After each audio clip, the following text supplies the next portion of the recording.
In the last class, we were dealing with the revision of, we started with the revision of salary structure. Yes, there were 4 different components that I revised, made you revise. The first one was base pay. The second one was allowances. The third one that we are going to start today is Benefits. benefits. Write down few things about benefits and then I'll explain you it. Benefits is very important part of your salary structure. You need to understand it very properly. Write down.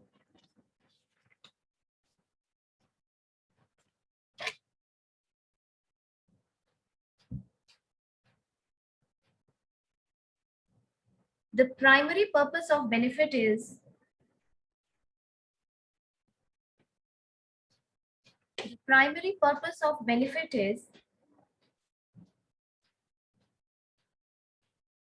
welfare.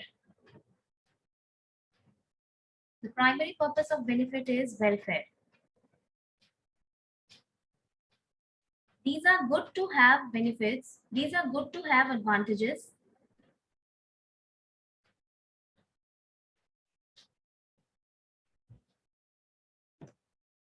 These are good to have advantages for helping an organization get competitive advantage.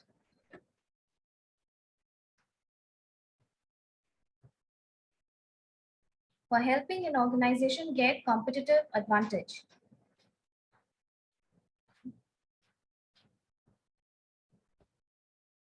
Benefits could be short-term or long-term in nature.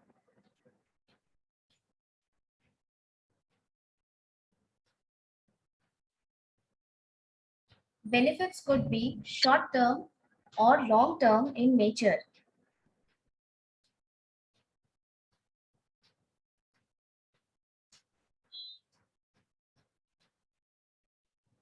Written?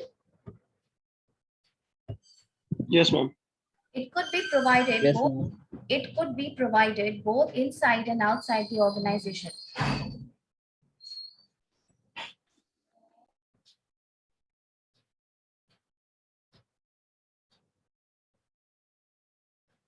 It could be provided both inside and outside the organization.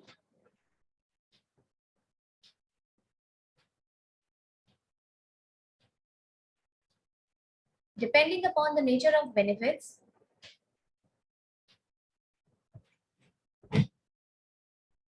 depending upon the nature of benefits,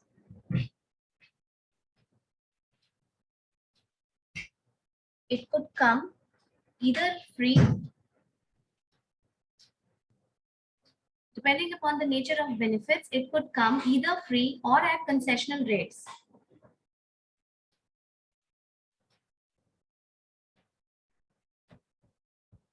Either free or at concessional rates.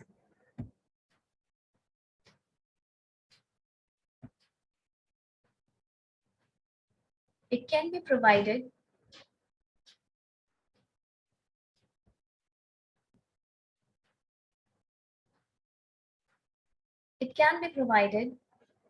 either individually or collectively.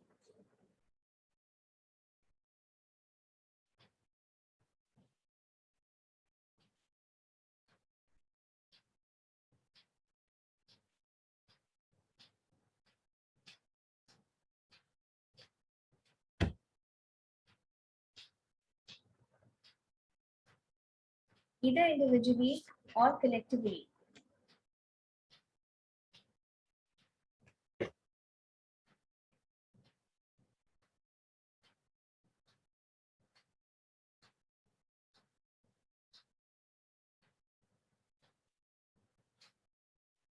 Benefits are the major factors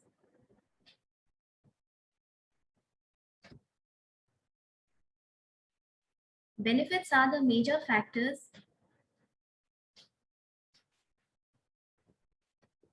that help an organization.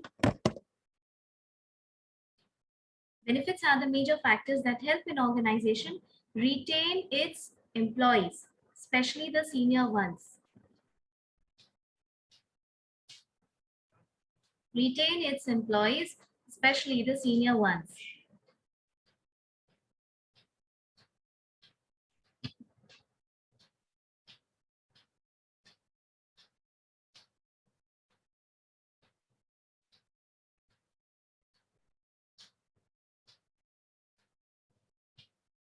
Okay. Done writing, everyone? Yes, ma'am. Yes, ma'am. Okay. Yes, ma'am. Today we'll complete this benefit part, incentive part, and rewards and recognition. And from the next class, you will be dealing with statutory benefits and non-statutory benefits. ठीक है, वो start करेंगे क्योंकि salary structure बहुत दिनों से चल रहा है ना, आपके इंटरनल एग्जाम्स की वजह से भी it prolonged for a very long time. But you understand the components very properly. What is benefit?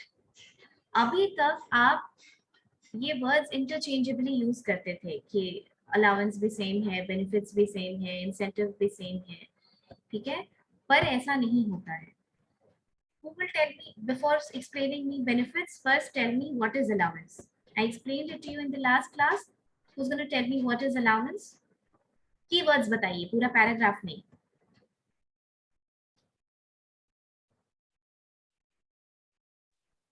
Allowance जो होता है वो वेरिएबल होता है और अलाउंस जो होता है वो बेसिक पे का ओवर और अबव द बेसिक सैलरी होता है. गुड. और इसका नेचर क्या होता है, मॉनेटरी या नॉन मॉनेटरी? मॉनेटरी होता है. Very good. जब हाँ, अब इतना समझ में आ गया अलाउंस के बारे में कि ये मॉनेटरी होता है, ये वेरिएबल इन नेचर है, it depends upon organisation to organisation and designation of the employee. Monetary nature होता है, ये हमेशा याद रखिएगा. लेकिन जब हम बेनिफिट्स की बात करते हैं, when we talk about benefits, we need to understand this कि बेनिफिट्स मॉनेटरी भी नेचर में हो सकता है और नॉन मॉनेटरी भी हो सकता है. ठीक है, आप ये मेंशन कीजिए, वहां जहां लिखे हैं उसके बारे में लिखिए. बेनिफिट्स कुड बी मॉनेटरी और non monetary, both, depending upon the nature.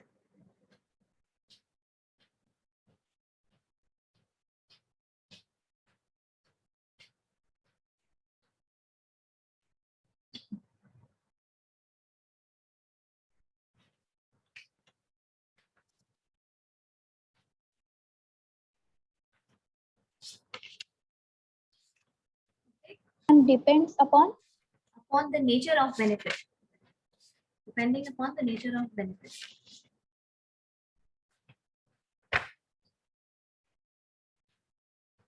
और लिखिए, it should uniformly apply in the organization.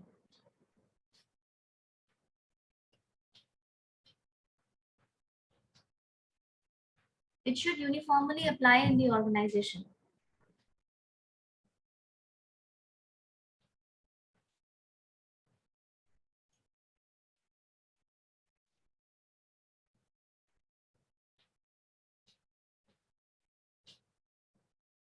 Okay, done writing? Fine. Yes, ma'am. अब देखिए, अलाउंस क्या होता है. Allowance is there as a part of your salary in order to serve certain purpose. जैसे कि आपका मेडिकल अलाउंस, वो medical के चीजों के लिए कि आप एम्प्लॉई हैं, आपको मेडिकल की जरूरत होगी, इसलिए वो medical allowance is a part of your salary. ठीक है, लेकिन बेनिफिट्स के बारे में कहा जाता है कि these are good to have things in the organisation.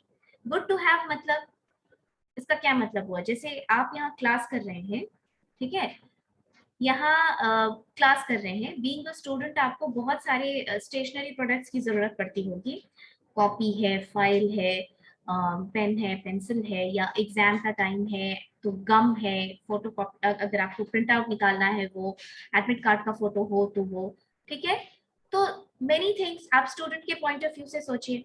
से for example this institute, it has an inbuilt, अंदर ही एक छोटी सी स्टेशनरी की दुकान खोल दी. ठीक है, एक स्टेशनरी की दुकान खोल दी. इससे क्या होगा कि आपके दिमाग में ये रहेगा कि ठीक है, बाहर भटकना नहीं होगा मुझे, जब मुझे कॉलेज जाना है तो उसके लिए पहले निकलने की जरूरत नहीं है, सीधा कॉलेज जाके हम लोग अपना काम करा लेंगे. राइट, ये होगा अगर रिसेप्शन के पास अगर एक स्टेशनरी का शॉप खोल दिया जाए और उसमें स्टेशनरी की सारे प्रोडक्ट्स दिए जाएं. पेन से लेके पेंसिल से लेके, जैसे आप फाइनल ईयर में आते हैं तो आप प्रोजेक्ट बनाते हैं, इंटर्नशिप का प्रोजेक्ट बनाते हैं। Yes, ma'am. उस प्रोजेक्ट को बनाने के जिस दिन सबमिशन होता है उस डेट तक भी स्पाइरल बाइंडिंग करानी है या फिर बुक बाइंडिंग करानी है, उसके लिए चाहिए तो आप पेजेस प्रिंट आउट कराना है, कलर प्रिंट आउट कराना है, मार्कर चाहिए, बहुत सारी चीजें चाहिए होती है एक स्टूडेंट को। अगर ये स्टेशनरी की शॉप यहाँ नीचे खुल जाए, is it not good to have thing? Good to have thing. Yes, ma'am. Yes, ma'am. Yes, ma'am. उसके अलावा एक कैंटीन खोल दिया जाए। से कि you're a student, there are many students who are, so Yash is smiling because this is good to imagine, right? Of course, this is the purpose of benefit. हम तुमको इसीलिए समझा रहे हैं कि अभी ये स्टूडेंट की तरह समझो तो एम्प्लॉय की तरह भी समझ में आने लगेगा। Say for example, you have a small coffee house in the organization, ठीक है? स्मॉल कॉफी हाउस है, उस कैंटीन में मैगी भी मिलता है, नूडल्स भी मिलता है, सुबह का ब्रेकफास्ट भी मिलता है। देयर आर मेनी स्टूडेंट्स जो कि अकेले रह रहे हैं, ठीक है, उनको रश होता है सुबह में आने के लिए। There are many students who must be cooking and then eating and then packing their lunch and coming home. बहुत सारे लोग रह रहे होंगे ऐसे, लड़के लड़कियां दोनों। तो क्या होगा if your institute gives it this facility कि नीचे कैंटीन है और आप आके 10 मिनट पहले आके आप ब्रेकफास्ट कर सकते हैं। तो अगर कैंटीन नहीं होगा, स्टेशनरी की शॉप नहीं होगी, तो क्या कोई प्रॉब्लम होगा? चल रहा है ना अभी भी, आप आ रहे हैं, सब कुछ अवेल कर रहे हैं। पर अगर ये बेनिफिट्स आपको दी जाएं, will it not make your life easier at college? It will make easy हो जाएगा, अच्छा लगेगा, थोड़ी सी आसानी होगी, थोड़ा सा good to have thing, you know, it's really good to have a stationery at your college, it's really good to have a canteen or cafeteria at your college, right? ऐसे ही Divya is also smiling. Just the imagination of all of those things. Okay, this is the purpose of benefits in an organization. ठीक है, इसको कहा जाता है good to have things. आप समझिए allowance और बेनिफिट्स का डिफरेंस। अलाउंस देना ही देना है, पर बेनिफिट्स क्या होती है कि ऑर्गेनाइजेशन की अपने डिस्क्रिप्शन पे होती है। आज के टाइम पे एचआर को एक बहुत बड़ी मेजर प्रॉब्लम में से एक प्रॉब्लम जो एचआर फेस करता है, हर बड़ी कंपनी या छोटी कंपनी का एचआर, वो है एम्प्लॉय टर्नओवर। ठीक है, what is employee turnover? Have you ever heard of this word employee turnover? Ma'am, employee sales no, from no. Turnover is different thing in when you talk in HR. Employee turnover means the loss of employees in a given period of time. ये loss of employees कैसे हो सकता है? Company ने lay off कर दी, निकल गए वो। अभी कोविड के टाइम पे बहुत लॉस किया, निकल गए वो। You fire an employ, loss हुआ। Company fire an employ, loss हुआ। खुद छोड़ करके एम्प्लॉयज चले गए बेटर अपॉर्चुनिटी की तलाश में, ज्यादा पैसा मिल रहा है, ज्यादा अच्छी बेनिफिट्स है कंपनी में, उनको अपनी सूटेबिलिटी ज्यादा है जॉब के लिए, वो छोड़ के चले गए। फायदा हुआ उनको, फिर उनको अपना फायदा था, वो निकल गए, लेकिन ऑर्गेनाइजेशन को लॉस हुआ। डेथ हो गई एम्प्लॉय की, ठीक है, डेथ हो गई एम्प्लॉय की, वो लॉस हो गया। तो क्या होता है कि employee turnover is the loss of an employee that the organisation faces over a period of time. Just give a star mark and write it down. What is employee turnover?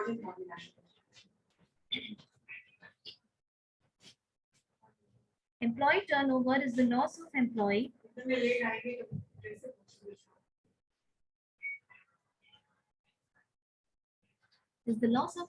in an organization over a period of time.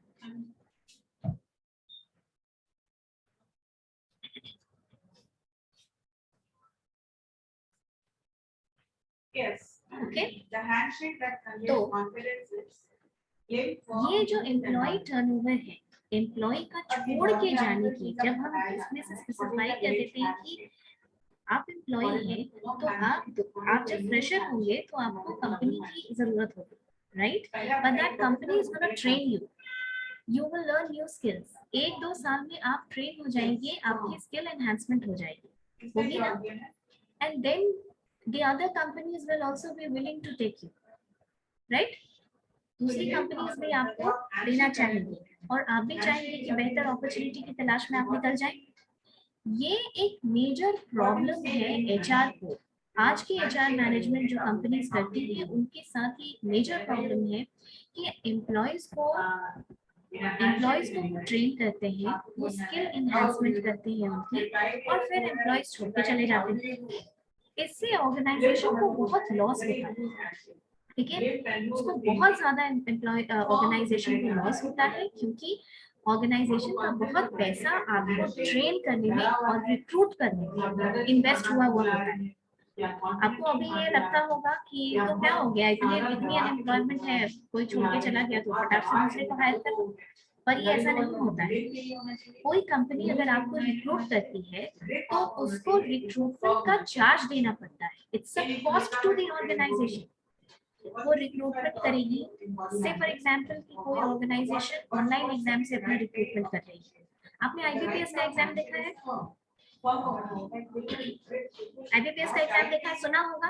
IBPS bank PO का जो exam देती है। Yes ma'am, सुना हूँ। Yes ma'am.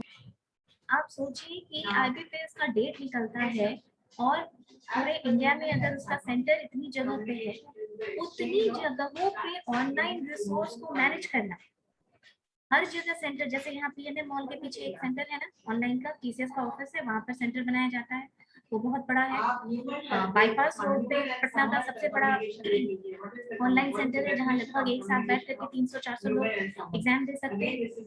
तो वो उसका rent कौन पे करती है? जो ऑर्गेनाइजेशन ऑनलाइन एग्जाम कंडक्ट कराती है। इन्विजिलेटर्स होते हैं, इन्विजिलेटिंग ऑफिसर्स जो होते हैं, उनका पेमेंट होता है अलग से। उतना रिसोर्सेज बनता है उस दिन ऑनलाइन एग्जाम लेने के लिए, ऑनलाइन लेके फिर उसके बाद उसकी मार्किंग करके प्रीलिम्स क्लियर करते हैं, उसके बाद फिर से एडमिट कार्ड जनरेट करना, ये वो करना, स्पेशल ऑफिसर्स अपॉइंट करना उस काम को एक्सरसाइज करने के लिए, फिर मेंस का एग्जाम होता है, उसके बाद आपका एडमिट कार्ड जनरेट होता है कि आपको इंटरव्यू के लिए बुलाया जाता है। आपका इंटरव्यू सारा दिन कंडक्ट होता है। जो बोर्ड ऑफ मेंबर्स होते हैं वो बैंक के होते हैं, एक दिन का उनका काम जाता है, राइट, उनको पेमेंट होती है अलग से जब वो आपका एग्जाम कंडक्ट करते हैं। आप जाते हैं तो आपको खिलाया पिलाया जाता है।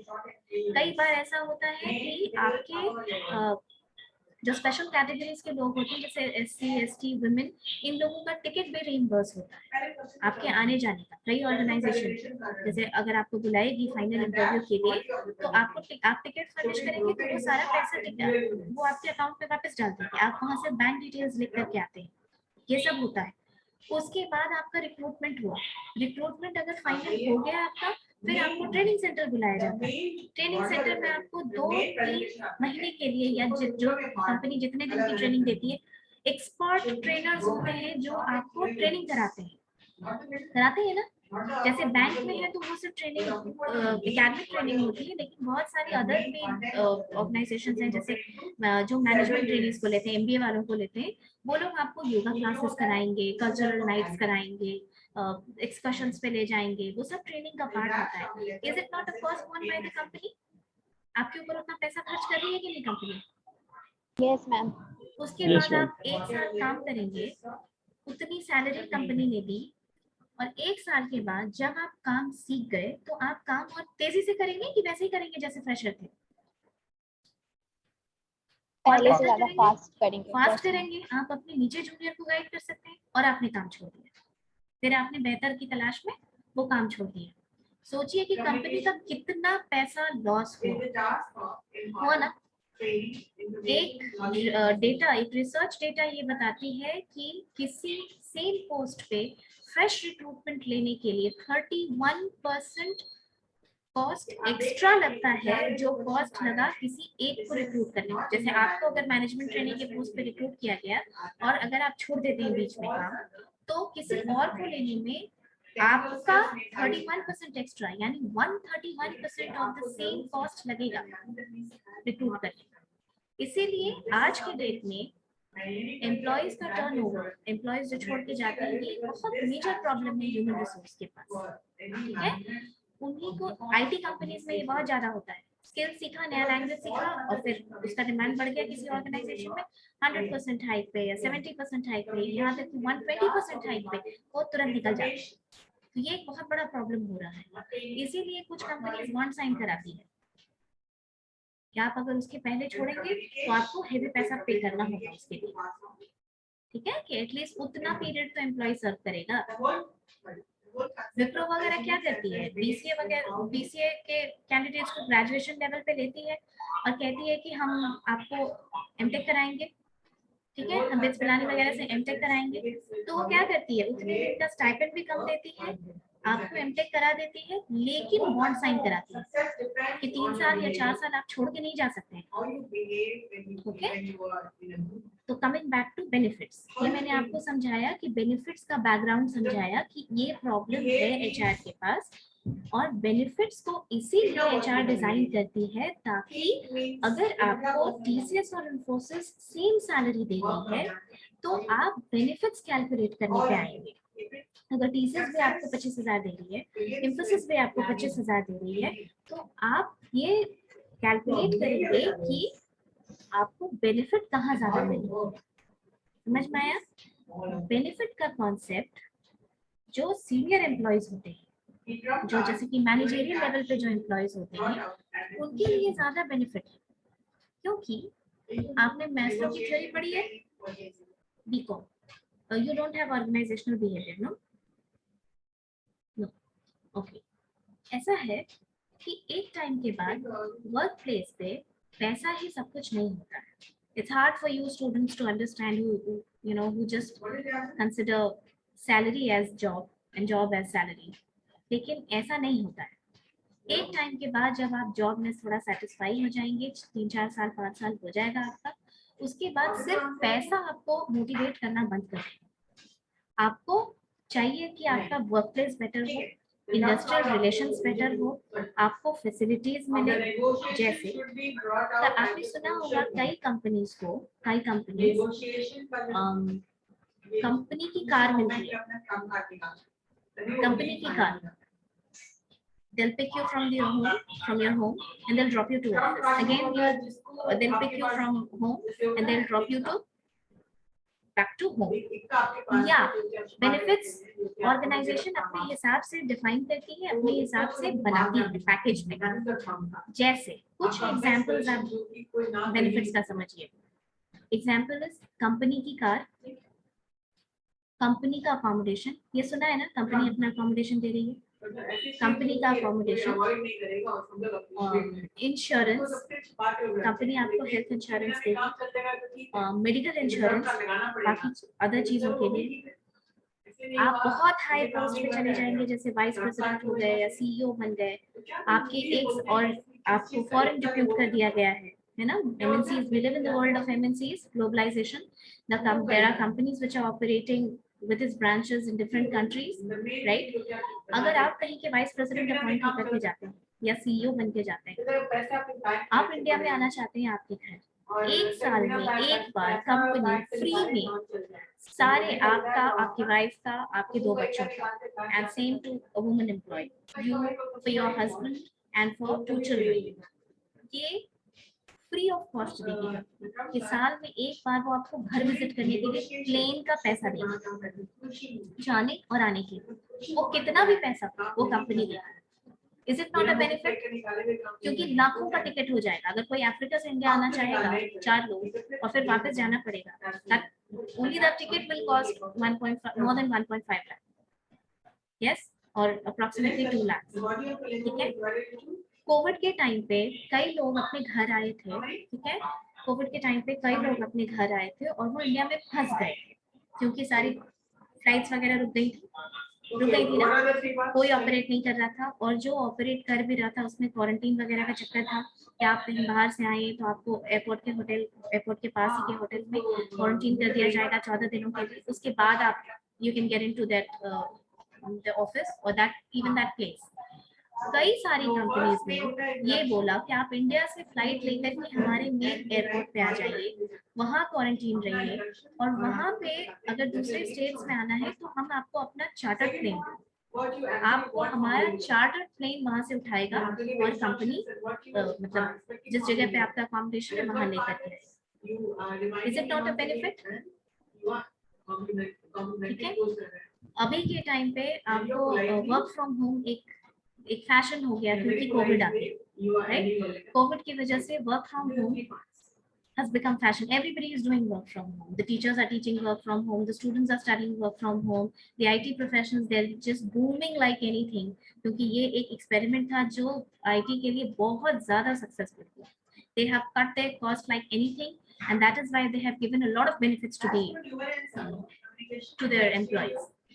Okay? लेकिन कोविड के पहले work from home was a benefit.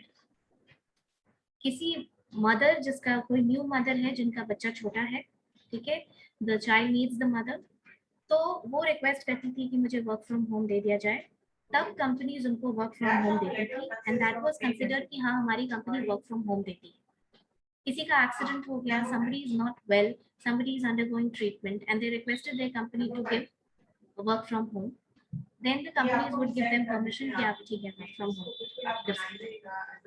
ठीक है, वर्क फ्रॉम होम है या फ्लेक्सिबल आवर्स है, आपका टाइमिंग है सुबह 7 बजे से 3 बजे तक, you can log in at 10 o'clock and you can get the work finish. तो कंपनी को यही मतलब है कि आप अपना काम खत्म कर लीजिए किसी भी टाइम. ये सारी चीजें बेनिफिट्स होती हैं, ठीक है, जो ओवर एंड अबव होती है.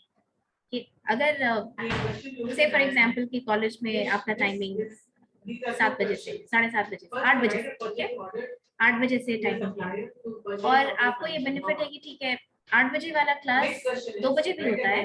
जिन लोगों को 8 बजे सूट करता है वो 8 बजे कर लें, जिनको 2 बजे सूट करता है वो 2 बजे कर लें. Is it not a benefit?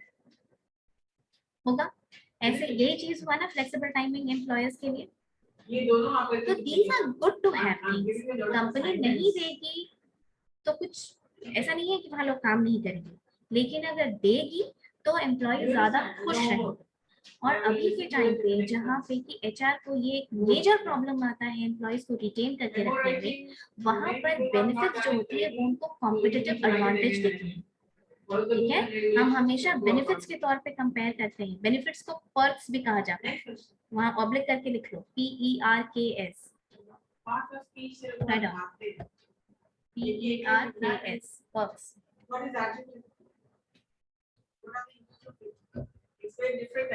इसको पर्क्स भी कहते हैं. तो हम कंपेयर करते हैं कि ऑर्गेनाइजेशन में बेनिफिट्स कितना मिल रहा है. अब देखिए, आपने लिखा कि इनसाइड द ऑर्गेनाइजेशन और आउटसाइड द ऑर्गेनाइजेशन. जैसे कंपनी के अंदर आपको फ्लेक्सिबल टाइमिंग या फिर वर्क फ्रॉम होम वगैरह मिला, या आउटसाइड द ऑर्गेनाइजेशन फैसिलिटी है कंसेशनल इन सम रेट्स और concessional rates.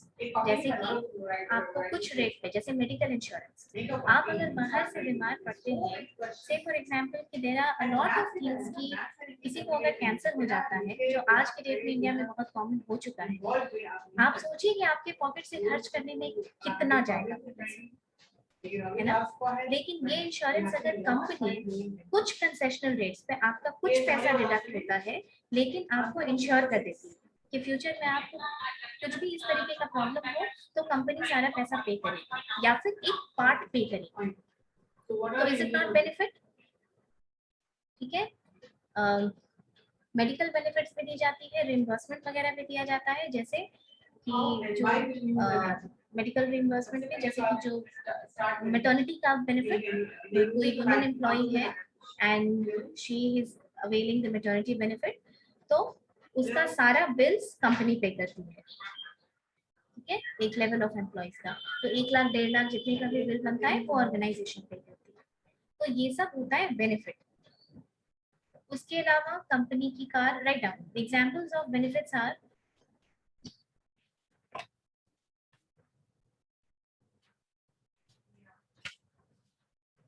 Examples of benefits are, इसमें 2-3 वर्ड्स हैं जो हम आपको नेक्स्ट क्लास में भी समझा देंगे. अभी आप लिख लीजिए, उसका एक अलग से क्लास होगा, इसलिए हम अभी समझा नहीं रहे. Write down the benefits are paid vacation, paid vacation, PAID, paid vacation, मतलब आप घूमने में जा रहे हैं और उसका पैसा भी मिल रहा है. Paid vacation, group insurance, group insurance. Ma'am paid vacancy से पहले क्या बोले थे और मैं डिस्कनेक्ट हो गया था. अच्छा, पेड वेकेशन के पहले तो कुछ नहीं कर रहे थे, वहीं से देखो paid vacation, group insurance, statutory benefits, STA, Okay, what are the different, explain different types of TO. statutory benefits with examples. TORY. Statutory benefits, There are 14 life different retirement types of benefits, examples. gratuity, retirement benefits, gratuity, GRATU, Number 6, number 5, Five, 6 and T. 7. Choose any one of the three and prepare a presentation for medical the next insurance, round. And marks will be added in your assignment. medical insurance, Number 5, 6 and 7. Did you employee club, No, there are two questions in the number 5. Writing a memo and writing a purchase team order. games, TEAM, team games, I also have to give you some assignments. free lunch, picnics, ये सब भी organisation कराती है आपको team के साथ bonding कराने के लिए। वो फ्री लंच किसी दिन की, हाँ ठीक है आज इस टीम का फ्री लंच है, the manager will take you to a restaurant and you will have good food and ice cream, ठीक है। This will rejuvenate you, this will help you develop good bonding with the organisation. Picnics पे ले जाके, आपने सुना है ना कि एक्सकर्शन पे लेके जाती है, ठीक है, एक एक दिन के लिए। जैसे आप देखेंगे जनरली जैसे कर्नाटक वगैरह में, आसपास नहीं, कर्नाटका वगैरह में बहुत सारी, बैंगलोर में आईटी कंपनीज है, they will take you to Coorg, they will take you to Mysore for a team trip, ठीक है, ये सब बेनिफिट्स होता है। Then you write women's day celebration. आपने देखा है कंपनीज में वुमेन्स डे सेलिब्रेट होता है on 8th March. Women's Day will be celebrated and then you'll be given gifts कि आप women employees हैं इस day को celebrate करना। They don't charge anything from you, they just celebrate women employees. If you do not know, I think I've given you a lesson on this. Free And car, you do not know, please check it out. free car facility,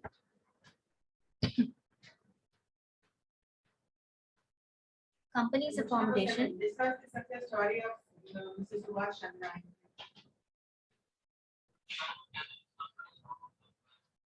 company's accommodation, flexible hours, Pratay, flexible hours success of work, story,